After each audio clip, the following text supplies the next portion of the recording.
You're listening to the I'm Busy Being Awesome podcast with Paula Engebretson, episode number 239. Hey, everybody. Welcome back to the podcast.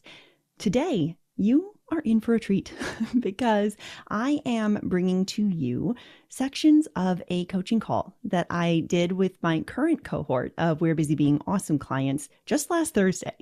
So the past 2 weeks have been a deep dive in We're Busy Being Awesome into the topics of perfectionism and imposter syndrome, which are, frankly, two topics that so many of us ADHD brains know all too well. And the coaching topics that my clients brought to the call last week, they all just seemed so relatable and so relevant to our Busy Awesome community that I knew I wanted to share this call with all of you today.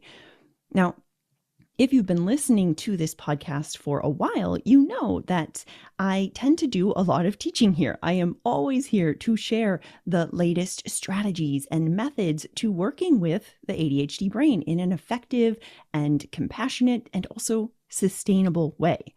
I am always asking myself, okay, how can I help my listeners this week get things done in a way that works for their brain without burning out?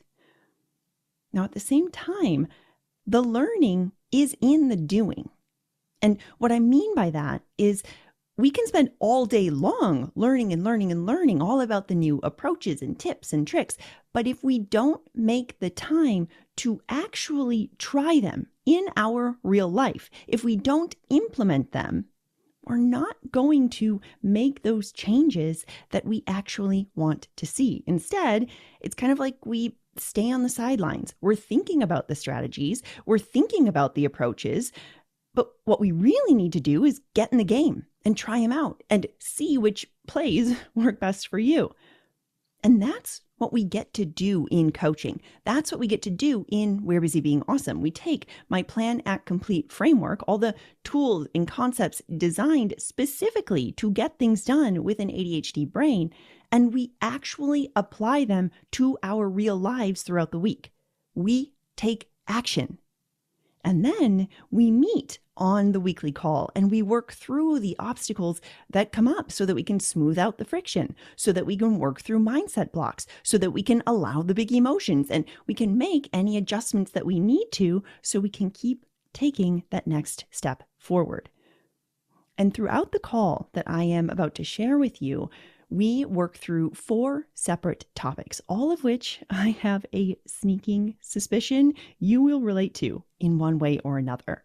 So the first coaching conversation, we explore what my client calls self-sabotaging behavior, and she spots it particularly in her business. And she will start gaining momentum, specifically in creating her podcast, but then she finds that she veers off to new ideas or different priorities because different obstacles like perfectionism and imposter syndrome get in the way. And then we also explore how we might start allowing for the uncomfortable part of growth in the journey that is developing a business or working through anything that might be stretching you to grow, and how we can allow the discomfort of being in that messy middle. So whether you are an entrepreneur or not, this first conversation, it sheds a lot of light on why we might be bouncing from one idea to the next and how we can start spotting those moments of perfectionism and imposter syndrome when they sneak in, and how we can move forward even if we're stuck in that messy middle. How do we gain traction and start moving forward? Now, the second conversation is really a beautiful look specifically at how sneaky perfectionism can be. So my client shares how after watching the sections on perfectionism that we explored for the group, she realized how much more perfectionism shows up in her life than she realized. And she found that it's really blocking her from making a lot of decisions and moving forward in things because her brain is always looking for the quote unquote right decision or the quote unquote perfect approach. And when her brain is so focused on that, it doesn't allow for the valuable process of iteration, of trial and error. That process where we learn what works and what doesn't, and we make adjustments and try again, right? her brain gets so focused on the fact that it's either perfect or not that she struggles to allow for that iterative process. And we explore how she might approach this greater awareness that she just discovered in a very gentle and supportive way in order to help her start challenging those perfectionist thoughts a bit more, how to get out of that ADHD paralysis and start taking action. So if you are a person who struggles with perfectionism and black and white thinking, if you are often worried about making the quote unquote wrong choice, or your brain doesn't allow for that process of iteration, and instead it expects you to get it perfect the first time, then I definitely think this second conversation is going to offer some insight into how you might navigate and challenge those perfectionist tendencies in a really supportive way. From there, we dive into the third conversation, which is oh so relatable. And it is that state of overwhelm and indecision, specifically when it comes to travel and purchasing plane tickets, as well as the frustration and what we often talk about as the ADHD tax that accompanies these indecisive states in so many different areas of our lives. So if you are someone who often struggles with decision making or with overwhelm, or if you've had to miss out on opportunities because the tickets sold out, or you had to pay a bunch more money because you waited too long to make the decision, I really think you are going to love this section. And then finally, in the fourth conversation, we get to a very real and honest and incredibly relatable topic around acceptance of your ADHD brain. We talk about the resistance that so many of us experience, thinking that we should be different. We should just be able to, quote unquote, fix these problem parts of our brain, and how we navigate the big emotions that accompany this ADHD journey, and how we can support ourselves with love and compassion through all of it, through the messy middle, through the ups and downs, how we can support ourselves through all of it. And for everybody listening to this podcast, this last section has some gems in it for you. So a big thank you to my incredible clients for showing up and sharing. I have a feeling that all of you listening are going to glean so much from these important conversations. And if you want more conversations like this, the next cohort of We're Busy Being Awesome begins on March 7th. That's about 2 weeks away if you're listening to this in real time.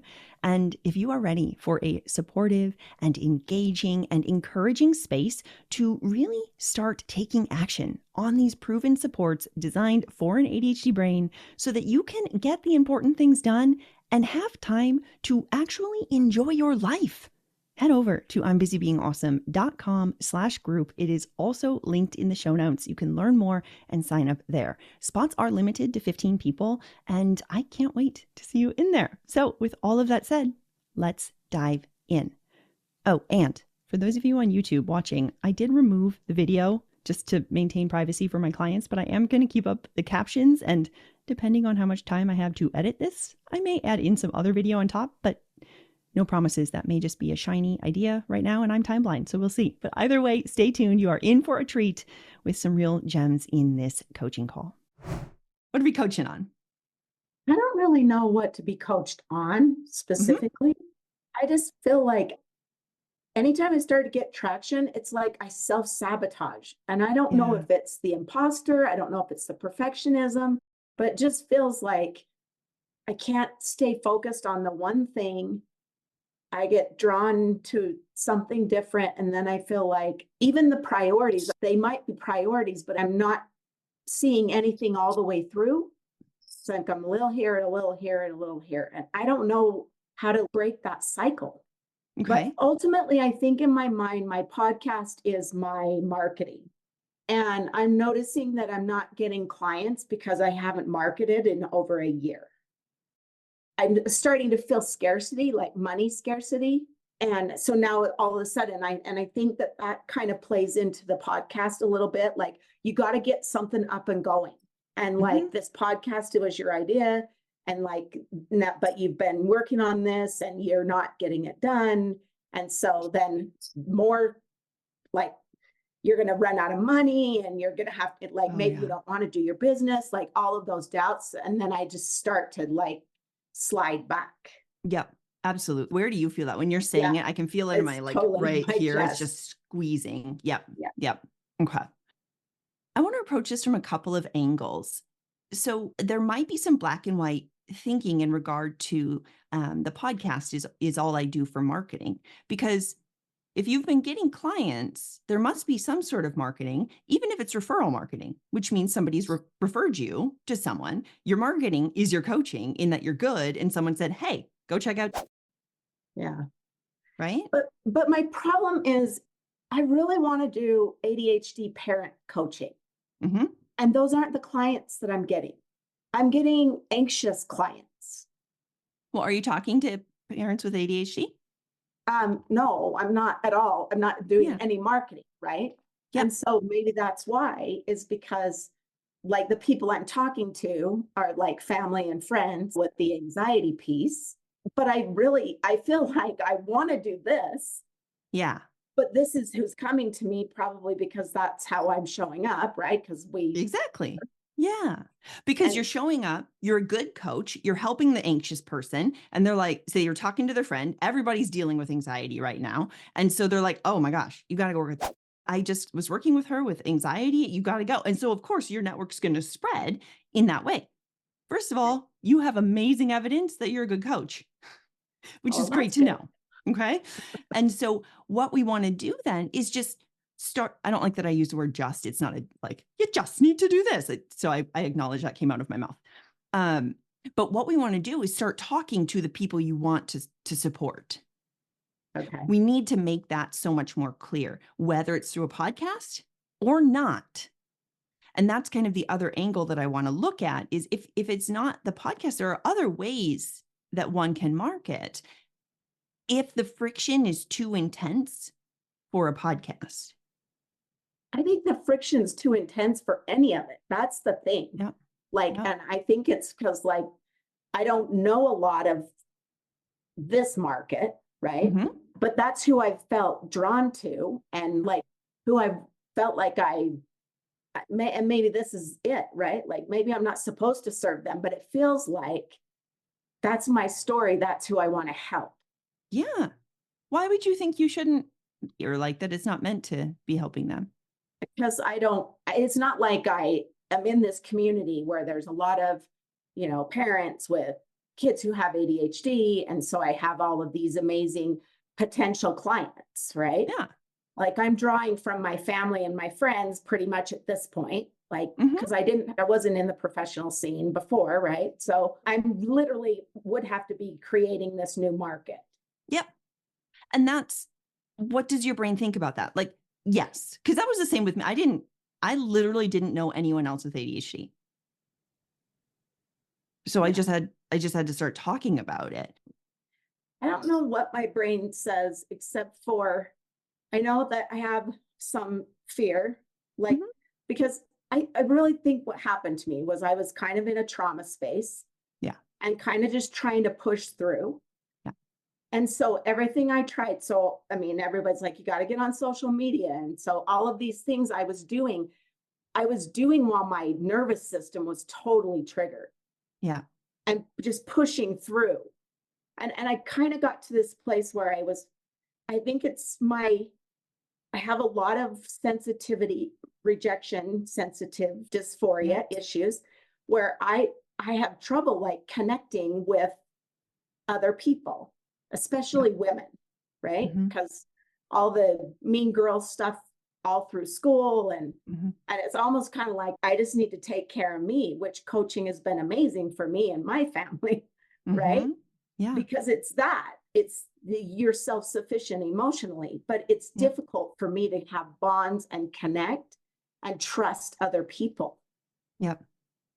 And I think that that's it. Because I mean, I started doing some coaching on myself about what are you afraid of? Like, what are you Mm-hmm. afraid of, like with your audience, and how do you want to show up to your audience? And I kind of got some space there.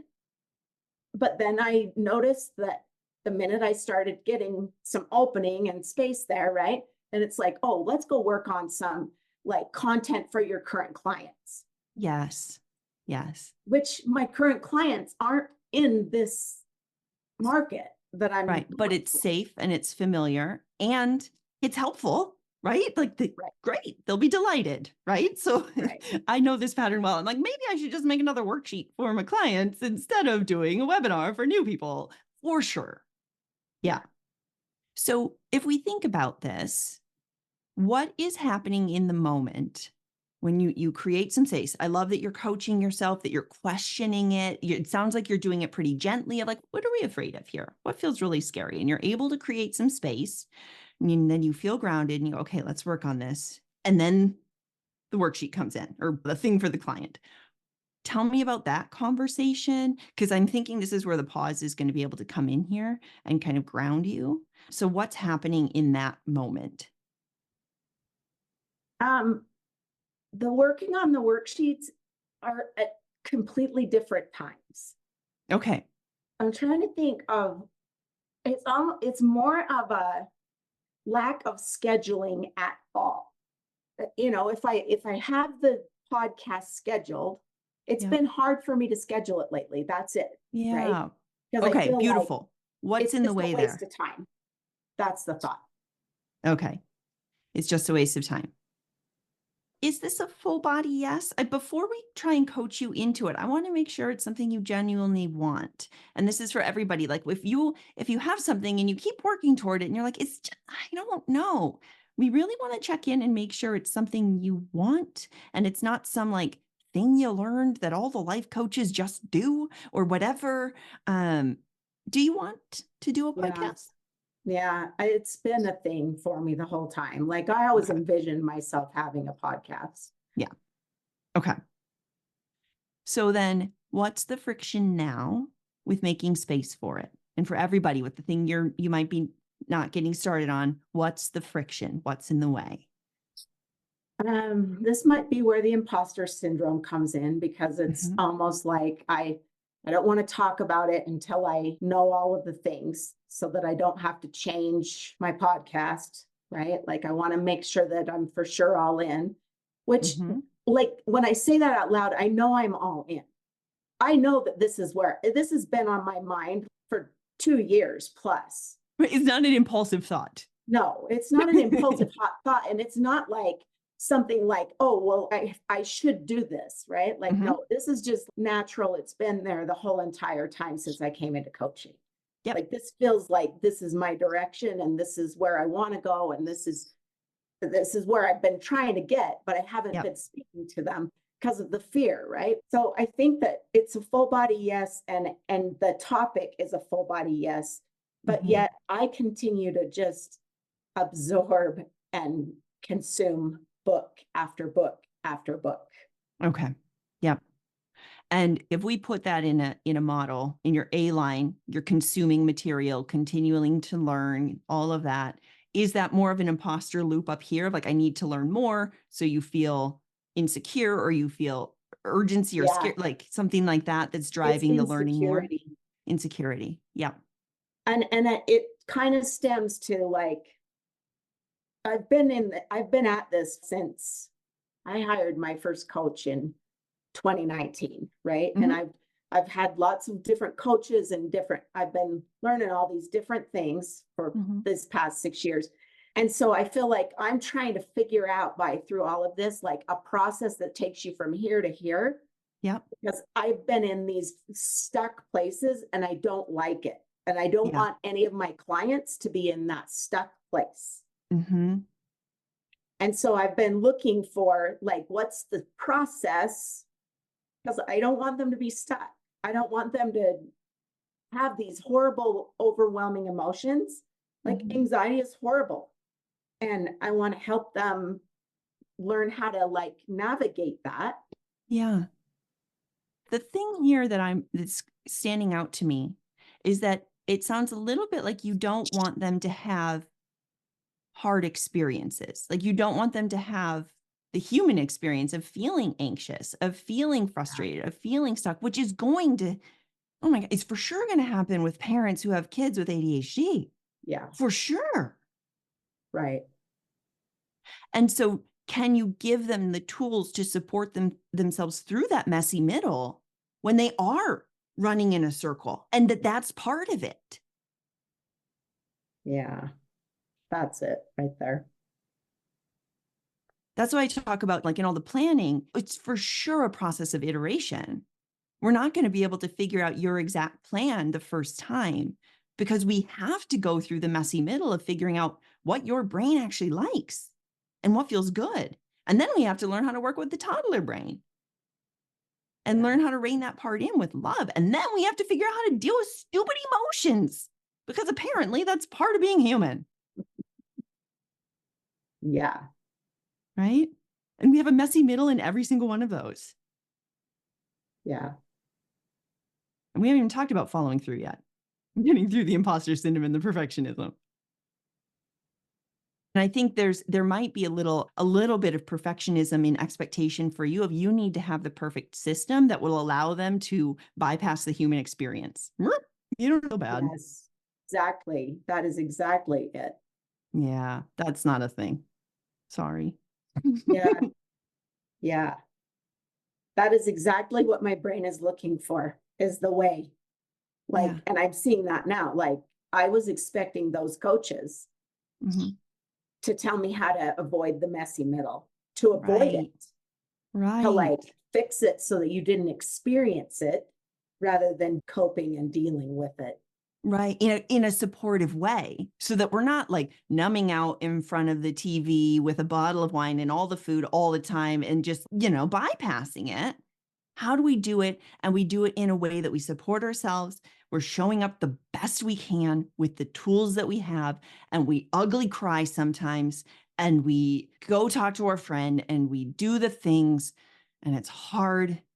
And then it starts getting a little easier. And then we move forward and we build a little momentum and we make some progress and things are going well. And then we get to the next challenge, because we're humans who are growing and evolving. Yeah. Or their kid goes from being a kid to a tween and then a teen. And every single one of those is going to have more messy middles. Yeah. Transition period and the messy middle. Right. Lord knows we're terrible at transitions. Yeah. Yeah. So let me ask you just this one last question about this. Yeah. In my marketing, there's the thing I'm learning is that there's moms that don't have ADHD that have ADHD kids, Uh-huh. but they both have different experiences. Yeah. And so do I want to narrow that down to like moms who have ADHD children versus just moms with ADHD children? I think that moms with ADHD children I think that's niched enough to be able Okay. to start. And then I think from there, it could give you some insight as you start working with them to know maybe you have one that you prefer working with more than another. And then you could start speaking to one more so than the other. Or you might just find you love working with all of them. I do think it's niched enough. I don't think you're speaking to it's too broad or anything like that. Yeah. Okay. Yeah. Because Okay. my guess is you're speaking to their pain points about the children more Right. so, right? Right. I can see how you might also, like, I'm working right now with somebody who has an 11-year-old daughter who has ADHD too. And so she's talking about how, well, I have to manage my own executive functions and I'm trying to do her executive functions too. And it's like, so there's Right. that part too. And you might bring that into your marketing. But I think you could also just speak more broadly to the struggle that is parenting a child with ADHD. Right. Well, one of the most painful points is the social aspect, right? Mhm. But Mhm. if the mom has ADHD and has her own trauma from social, it's a different story than someone that doesn't have the trauma from the social. Yeah. Yep. They Um, almost can't understand why their child is having difficulty socially if they didn't have it.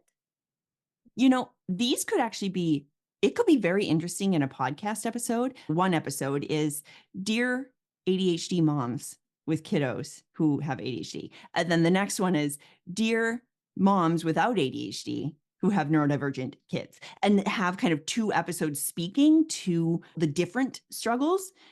that would allow you then when you're marketing, you can talk about them, you can point to the specific episodes, you can, share it in that way. You can also see which ones get downloaded more and start seeing who's listening more and who is aware of that kind of help that's out there. It could be an interesting marketing tool. That is good information. Yeah. Awesome. Okay. Yeah. Thank you. Oh, I appreciate the question. So good. Who's next? Hello, everybody. Hello. Yes, I was just watching Perfectionism, and it was like, wow, because I know I'm so perfectionist, but I wasn't aware how deep I'm perfectionist. I'm like blocking because I have a lot of decisions that I need to do. And when I heard that waiting for the perfect moment is that, wow. So I'm still in the shock of, wow, how much I think that my blocking are most of them this all or nothing, or perfect or nothing. I want to do it perfect once. No time to learn, no time to test. So yeah, I want to share because now, for me, it has been like a relax to know the problem now. Yes. I'm blocking every day, every day, every day, and it's like wow. And I was not aware that this was also the perfectionist. So thank you. Oh, I really appreciate you sharing that. And I think what could be good practice is, like you mentioned, the first part's going to be creating more awareness of where it shows up of, oh, it's here too. Okay. And over here in this part of my life, apparently, right? We're going to build awareness of where it is. And then once you've done that, getting to a place where you can, just as if you were talking to your clients, very lovingly, very gently going, what am I worried about if it's not perfect? What feels really scary here? And to gently question that, I think that might open up some wiggle room to move out of the black and white and stay in the gray a little bit more. I think those might be the first steps to play. Well, I know that my Achilles talon, I don't know if it's Achilles heel? Yes, is I'm afraid of make a mistake and the criticism because my mother was like that, and I'm always afraid of what I am going to say people about myself. So, two things are coming up for me with that. The first is to go even further. So when your brain goes, but they might criticize me, then we go, okay, that might happen. Then what? What are we afraid might happen after that? How will I take care of myself if that happens? What do I want to make that mean? Right? The other way that I might approach that, and I talk about this a little bit in the imposter syndrome videos, but checking with yourself and going, whose voice is this criticizing right now? Is this my voice or is this someone else's voice offering all this criticism? Potentially your mother's or something, right? And for me, it was always the mean girls in middle school. I have so many voices that were the mean girls. And so for me, I was able to go, okay, hold on. I'm not putting out this offer in my business because I'm afraid what Ashley from 5th grade is going to think about me. Like she's stopping me because of her voice in my head. Do I really care about what Ashley has to say? You better all believe I still know her last name, and I'm not saying it on here because that would be rude, but I know her last name too. But being able to question and check in on that too, of whose voice is this? And do I want them to be deciding how I run my business or how I show up at work or how I communicate with my friends? Do I want them to make this decision for me? Okay, great. Thank you. Yeah. Thank you for sharing that. All right. What else? So I've been trying to purchase a plane ticket for like over 2 weeks. And I love to travel, and yet I have a really hard time buying plane tickets. And what happens is I procrastinate until like the last possible moment. At that point, then I'm paying way over what I should be paying, and or I am paying over what I should be paying and taking a crappier flight route. Yep. Yep. And I do this all the time, and I will research when I get to make myself to research, I will do that, but then I won't complete it or I won't buy it. And then, a couple days pass and then you have to research again because everything has changed. And then I'll feel crappier because now things are even more expensive. And I'm like, why didn't I just pull the trigger? And so I just feel like I have a lot of feelings around it. And part of it is also just like the kind of like, I guess, the shame and disgust of being like, I said I would do this by this date and I haven't. And now today and every day for the last, whatever, 2 weeks, it's been, I said by the end of this day, I'm going to do it and I haven't done it. And yeah. Yeah. Okay. First of all, I see you. Yes. I was the same, especially when I was still living in Boston and would fly home to celebrate Christmas with my family because I had all the drama of, but what if people aren't around yet or they're still working and I choose the wrong dates and then I have to find out if somebody can come watch Bruno and Rascal, and it was so much. So if we look at your situation without judgment and we go, why does it make sense that I'm having a hard time deciding? What's in the way of making the decision, or what makes your brain go, oh, let's just wait, maybe tomorrow or something? In this particular case, so I'm since 2017, my friends and I have been saying that we're gonna go watch the eclipse that's happening this April. Since 2017, I was like, I'm buying this ticket well in advance because people who are into eclipses are really into it and prices are going to be insanity. So I'm going to have to do it. And last year, when my friends were like, okay, we are definitely doing it now that it's around the corner, I was like, I'm buying this thing in December. That obviously passed. And this 2 week thing, I've had the daily, oh my God, I'm now so late. Luckily, we're going to Austin and driving a couple hours away to see it. But luckily, I have a friend who also lives in Houston, and she from Houston is driving to Austin. So part of it was like, I wanted to go to Austin. I realized the tickets at this point are insane. So now I'm like, okay, I need to make it to Houston and I will ride with her to Austin. Yep. And because I'm going to be there for like over a week, it's the decision of whether or not I want to fly out of Austin versus Houston. And at the time I had researched last week, I was like, I could do this. I could do that. Now I don't know because I haven't looked at prices recently where I'm like, well, now I might just be stuck with Houston both ways. Okay. So last week, when that was the option, what stopped you from buying the ticket into Houston and out of Austin? I felt like I hadn't kind of researched all the different options yet. And then I had plans and I left for those plans because otherwise I'd have been late and I just never came back. Totally. Yep. Okay. So when I am in a loop with this kind of decision thing, again, I do the same thing with travel and I hear you. I love to get really clear on what matters most and what can I live without or what doesn't matter. And so I was just coaching somebody on the eclipse price tickets the other day. It's not a small price. I mean, that's my thought about it, but yeah. He is like, as of last week, they were normal prices, but now I'm afraid that everyone else is going to be flying in through Houston instead of Austin because Austin is like flying internationally at this point. So a little worried at the Houston prices at this point. Right. So I love to ask, okay, what matters most?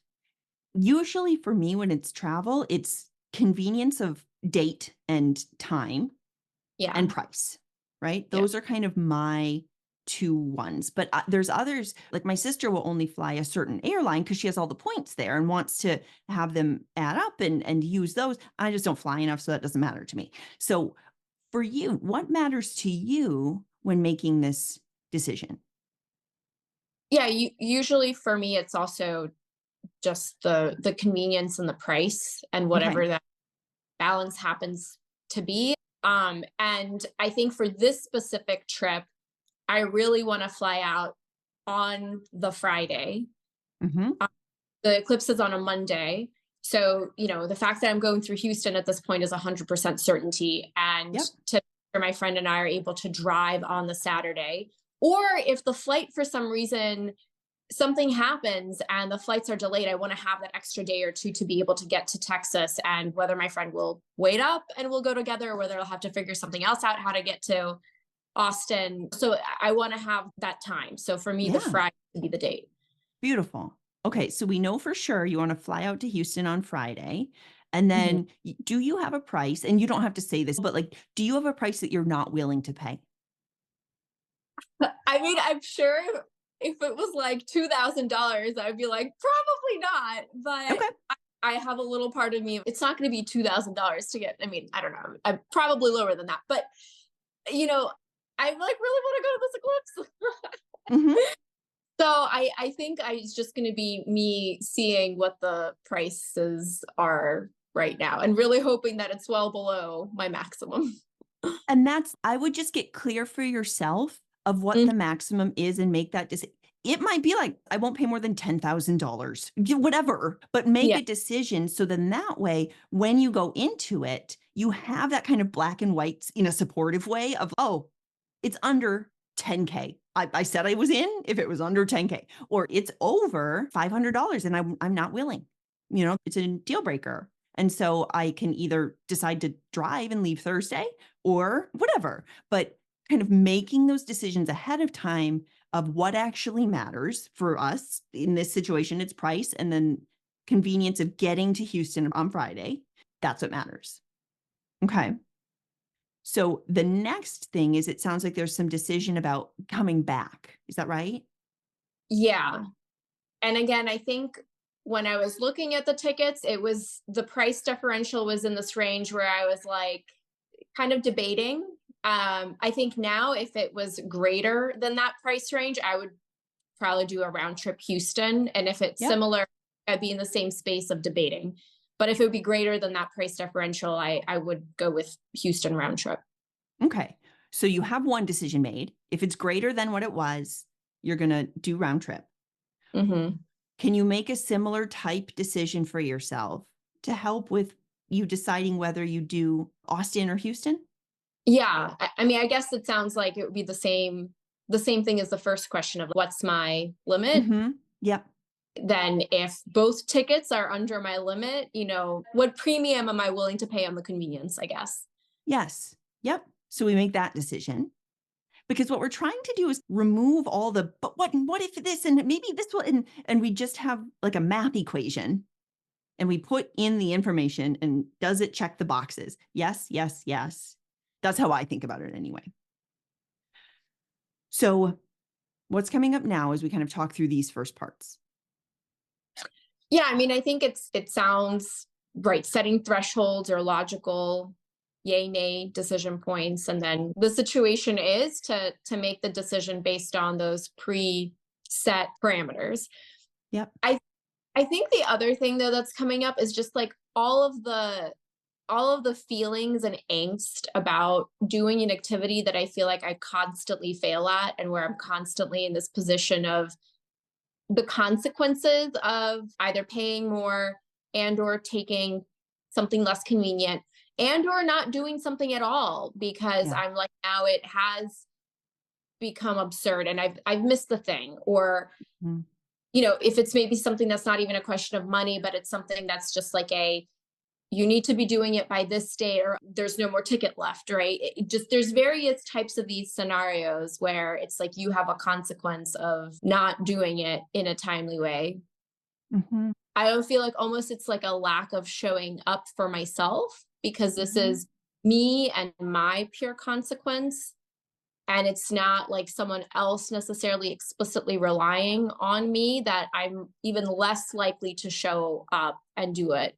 Like for work, I'll stay up in the middle of the night, sleep for 3 hours to make sure I get something in on time, but Yeah. not that feels wonderful either. But the drive of not disappointing someone else. So it's kind of like I'm constantly disappointing myself and feeling the consequences of not showing up for myself too, in a way. Yeah. So I think some first work here is going to be forgiving your past self for those situations that arose, because there is probably some pain here, some frustration, some shame, some disappointment. That's often what I've had to move. There's usually a layer of shame, a layer of disappointment, a layer of frustration in different orders. And really putting into context, again, I tend to pretend like I'm a client to help me get some space. I go, but what would you actually be telling your client? And it helps me drop back and go, oh, hold on. No, it actually makes sense. You're making decisions, you're dealing with time and knowing how much time you need. And then transitions are your Achilles heel. Of course, this is hard of trying to figure out, and really getting to that place where I genuinely believe, oh, of course, that was really hard. And it makes sense that you feel really disappointed that you didn't go, or that you had to pay $500 more, or whatever it is. But getting to that place of forgiveness, of compassion, of understanding, acceptance, something that feels a little lighter than the disappointment, shame, regret, frustration, judgment stuff. Because I think that's going to allow you to come to the new decisions without all that extra baggage along. Because if you're anything like me, it's probably well, I always do this, so probably it's just going to happen again. Here we go. Instead of, oh, well, yeah, of course it happened before. I hadn't really thought about the different executive function demands and why it was so challenging for me. And now let me try and put in some supports, and it might still happen in some ways, but can I bring in some accountability, or could I ask for some help? Could my friend get on the call and just walk through it with me when we buy the ticket, or, whatever. That's what I made my husband finally just sit down with me when I buy tickets, so I don't just close the laptop. He has to sit next to me.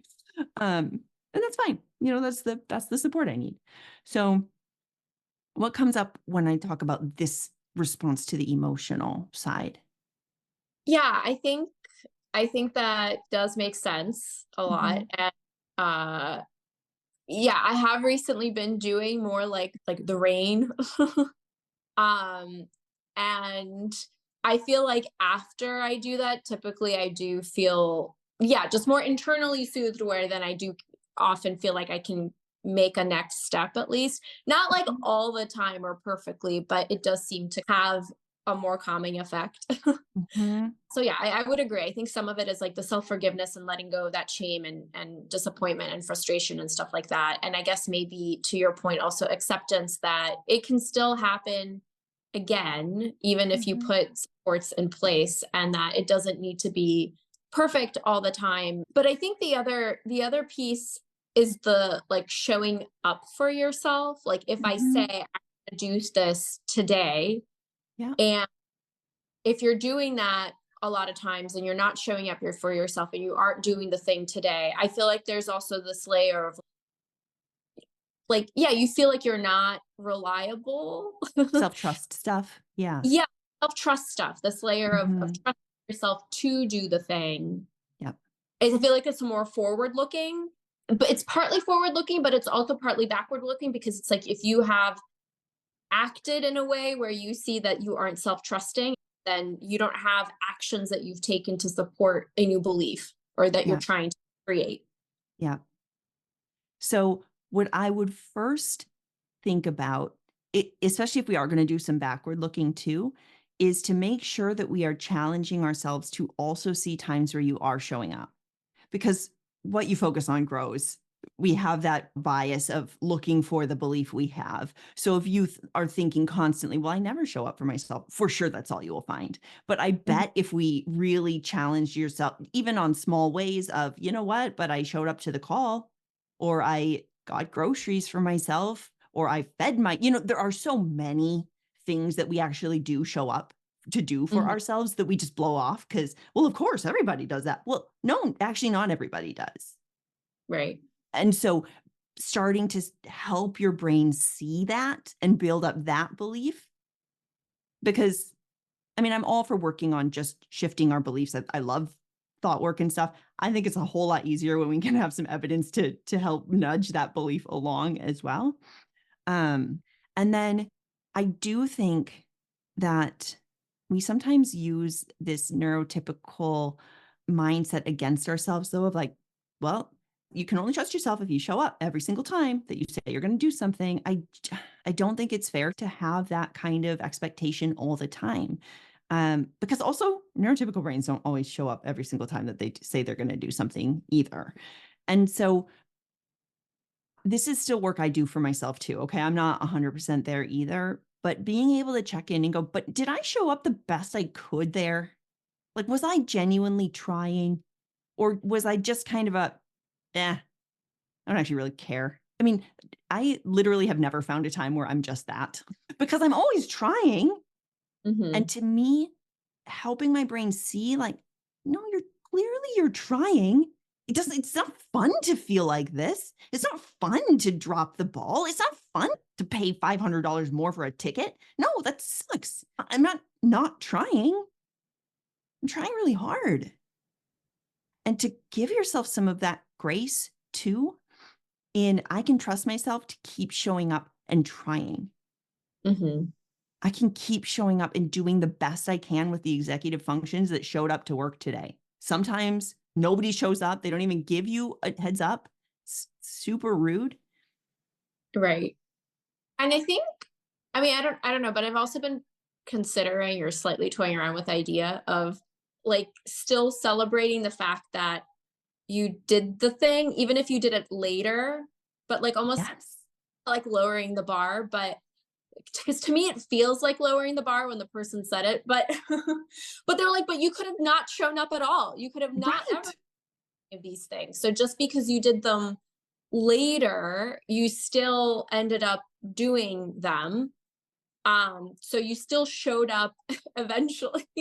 So basically Yes. like celebrate. And I don't know, to me, it felt like, yeah, kind of like lowering the bar. But I can also see the benefit of still acknowledging that you still did the thing. Cause I feel like a lot of times I don't. I am like, well, I should have just done that earlier. And I don't have any of the celebratory moment of like, but I still did the thing. I still put in the effort. This can be Right. even at work. It's like I still put in all the hours to make this be a good work product. My managers liked it. They think it's a good work. Like it still happened. And because I did it late and under suffering consequences of like no sleep and stuff. Exactly. And so your brain instead goes, well, it's about time. Why didn't you Yeah. just do it earlier? Right? Yeah. If it feels okay for you to think about it as lowering the bar, fine. What I tend to think about is, again, I love the idea of celebrating whenever it is that you do it or whenever you show up to do it. And maybe it's a different result, but you showed up and you did the thing.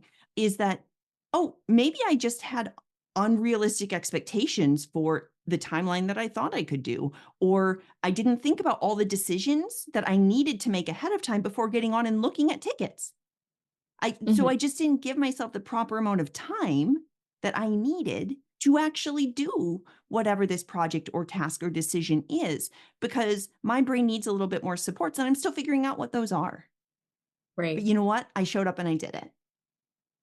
And now I have more data in that I might need a little bit more time to do this kind of thing, or I might need a few more decisions made before I buy the ticket.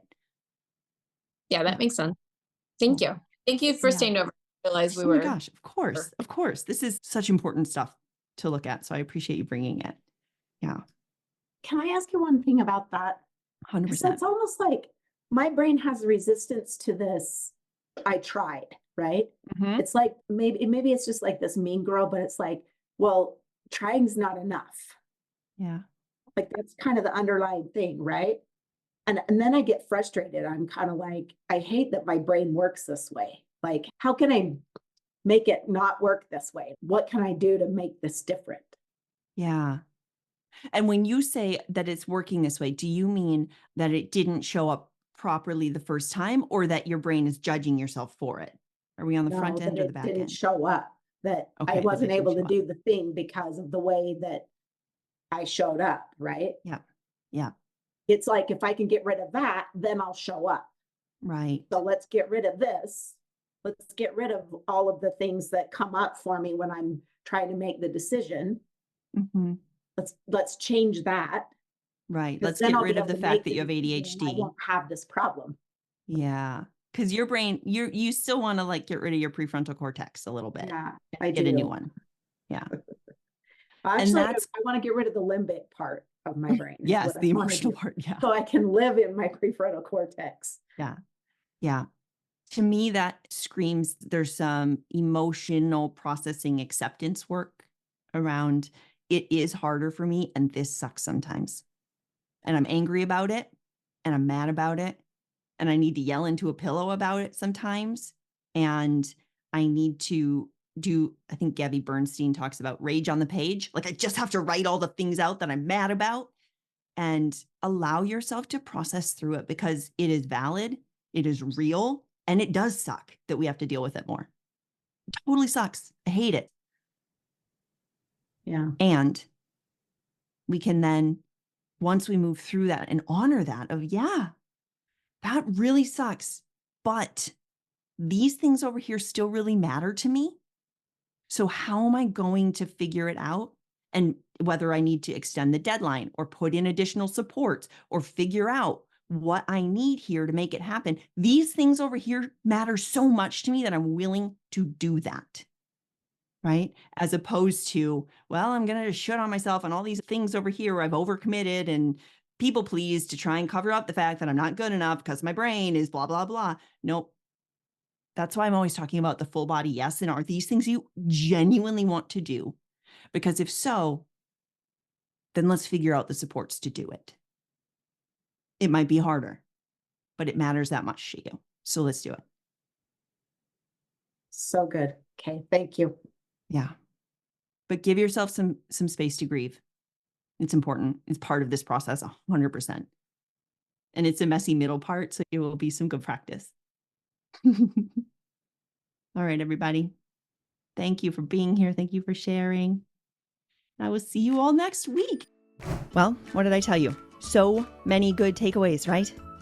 And again, if you are ready to dive in, if you're ready to make things happen, if you want to learn my Plan, Act, Complete framework designed specifically for ADHD brains, if you're ready to learn how to prioritize what matters most to you in your busy life, how to make a plan that actually works for your brain and your current season, if you want to learn how to get out of ADHD paralysis, move around that procrastination, how to get out of indecision and take action on these plans you made, and if you want to learn how to build momentum and stick with the projects and move through the perfectionism and the imposter syndrome that can keep us stuck so you're getting things done in a way that works for you, I would love to have you join us in We're Busy Being Awesome.